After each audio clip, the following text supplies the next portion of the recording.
Ingeniero Pavel, compañeros todos, tengan ustedes muy buenos días. En esta ocasión, mi compañero Jesús y yo vamos a dar lectura a nuestro ensayo académico respecto a la infraestructura que necesita el Perú y la brecha de inversión en obras públicas.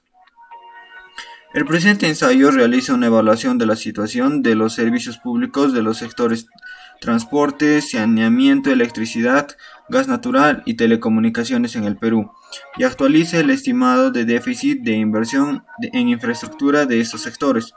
Este indicador se denomina brecha de inversión en servicios públicos y es calculado considerando un periodo de 10 años como referencia.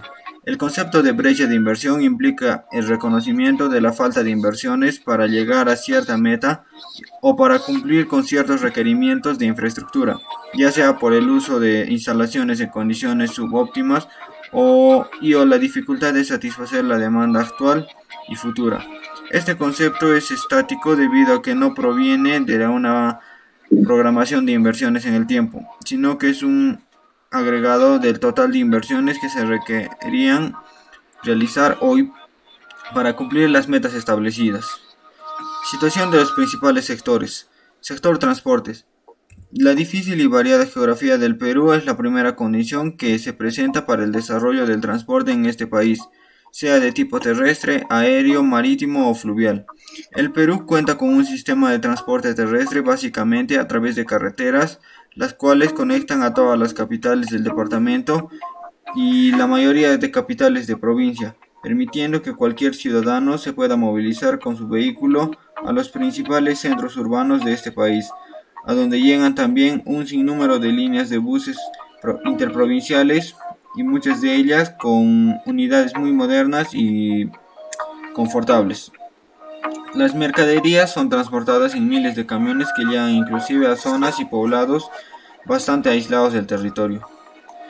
El transporte ferroviario no es muy extenso en cuanto a kilometraje de vías férreas y es básicamente utilizado para transportar minerales que se trasladan desde los centros de producción hasta los centros de exportación ubicados en diferentes puertos.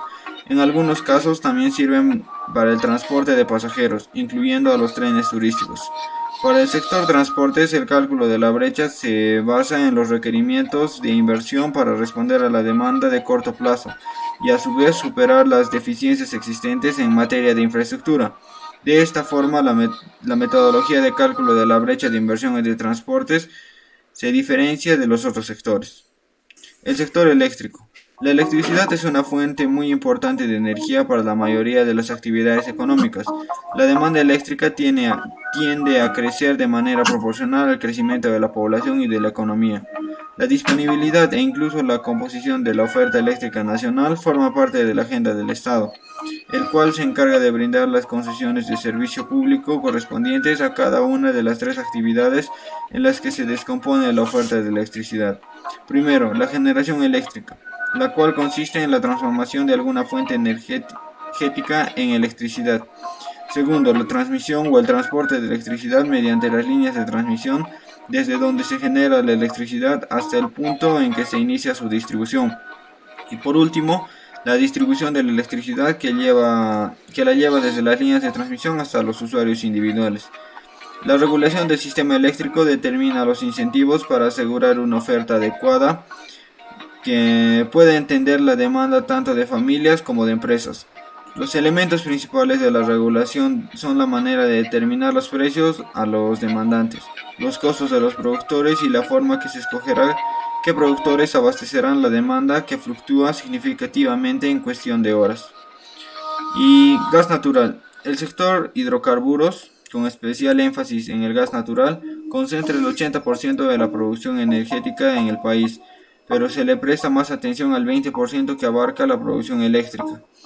A pesar de que el gas natural es uno de los recursos energéticos más baratos que posee el Perú, aún no se ha logrado su expansión debido a las dificultades para aplicar las normativas existentes. Aún sigue pendiente la construcción de un sistema de distribución por ductos que no solo permita llevarlo a más hogares, sino también que sea mejor aprovechado por otros sectores claves como la minería. El sector telecomunicaciones. El comportamiento del sector, tanto en el país como a nivel mundial, ha presentado modificaciones importantes. Debido a las condiciones del mercado han variado. Los cambios en las necesidades y exigencias de los usuarios han contribuido y promover la competencia entre las operadoras y que éstas se encuentran en un constante proceso de innovación. Y se ha hecho indispensable que las empresas buscar alianzas estratégicas, optimizar los canales de distribución y el mismo uso de infraestructura, con el objetivo de brindar servicios cada vez más eficientes. Asimismo, las compañías se han visto en la necesidad de diseñar nuevos planes tarifarios y crear nuevas estrategias de precios, así como brindar la última tecnología para poder adecuarse a los requerimientos del mercado. El sector telecomunicaciones presenta un cambio importante en la definición de brecha de inversión. La brecha del sector en el 2001 se determinó como la diferencia entre la inversión simulada para satisfacer la demanda futura en un escenario pasivo y la inversión necesaria para alcanzar los niveles de teledensidad de otros países de la región. Es decir, no representaba la inversión total que se debía de realizar en el futuro para alcanzar el benchmark impuesto por otros países, sino la diferencia entre todo lo que se debía de invertir y la inversión futura esperada. Por ello, con el fin de uniformizar los criterios empleados en el resto de sectores, se define la brecha de inversión como el nivel total de inversión requerida para alcanzar las metas de penetración establecidas, teniendo como referencia los niveles de penetración presentadas en Chile, Colombia, en el año 2003 para los servicios de telefonía fija y móvil. El sector saneamiento. El Ministerio de Vivienda, Construcción y Saneamiento está en proceso de actualización del Plan Nacional de Saneamiento, instrumentos central para la implementación de la Política Nacional de Saneamiento que articula las acciones del sector para alcanzar la cobertura universal y sostenibilidad en los servicios de agua potable y saneamiento.